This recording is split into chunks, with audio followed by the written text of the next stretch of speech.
मेरे जाने का, मैं ज्यादा दिन जीवित नहीं रहूंगा। गौरी रोते हुए बोली, नहीं जी, ऐसा मत कहो, मैं कुछ ना कुछ इंतजाम जरूर कर लूंगी। मैं अपनी छोटी बहन मालविका से पैसे मांगने जाऊंगी। और फिर अगले दिन गौरी मालविका के घर जाती है और दरवाजा खटखटाती है। मालविका दरवाजा खोलती है और अपनी बड़ी बहन को देखकर कहने लगी, दीदी क्या बात है, आप यहां किस लिए आई हो? गौरी दुखी होकर कहती है, मेरे पति की तबीयत बहुत खराब है, हमारे पास इलाज के लिए पैसे नहीं बचे हैं, बस थोड़े पैसे उधार दे दो, हम जल्दी ही तुम्हारे पैसे चुका देंगे।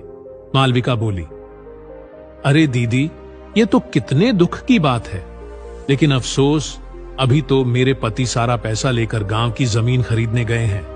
तुम पहले आती तो शायद कुछ मदद कर पाती।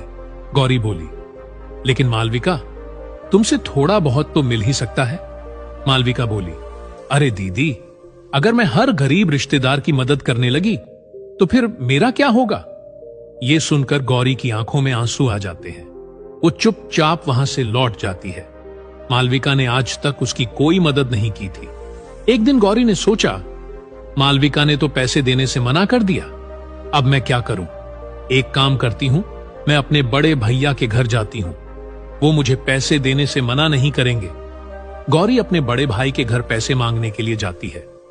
घर में प्रवेश करके वो अपनी भाभी से पूछती है, भाभी, क्या भैया घर पर हैं?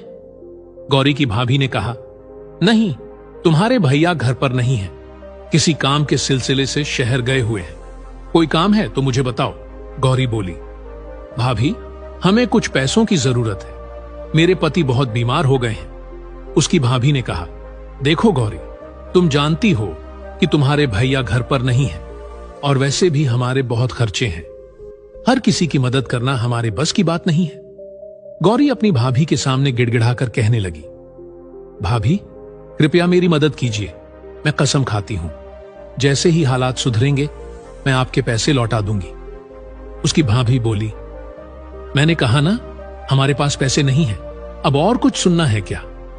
यह सुनकर गौरी की आंखों से आंसुओं की धारा बहने लगी।